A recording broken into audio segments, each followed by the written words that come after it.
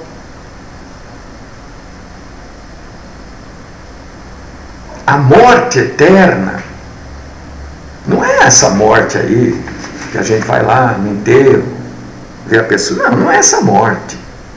É a morte que está lá em Apocalipse, capítulo 20, versículo 14.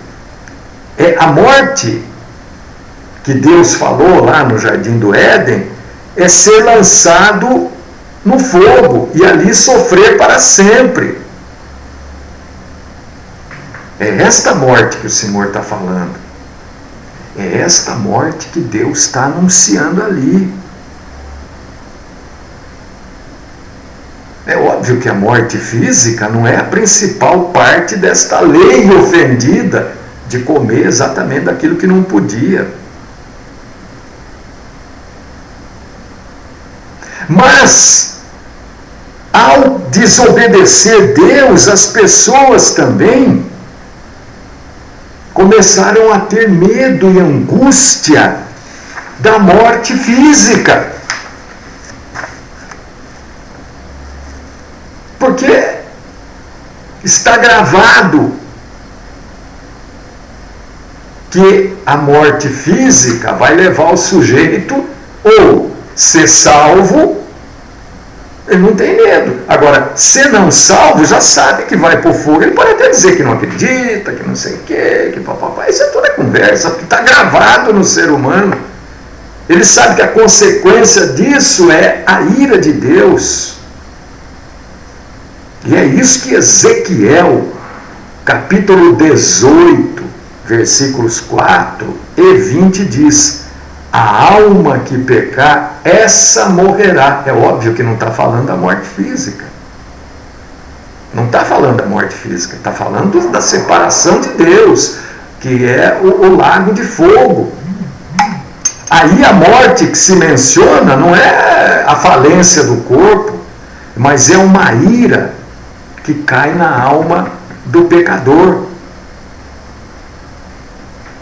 Porque a alma é onde habita o pecado do homem. O corpo tem as inclinações para o pecado. Né, irmã Marisa? O corpo tem nas obras da carne. Mas a obrigação é do homem controlar, do homem se levantar contra isso. Então, a primeira consequência do pecado é a morte. Por causa disso que todo mundo morre.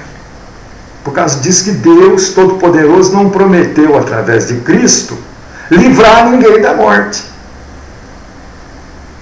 Então, quando você fica dizendo que livrou da morte, você está indo contra a própria palavra de Deus. Não há promessa cristã de Cristo de livrar ninguém da morte física. Há a promessa de livrar aqueles que estão em Cristo da segunda morte, que é a separação de Deus.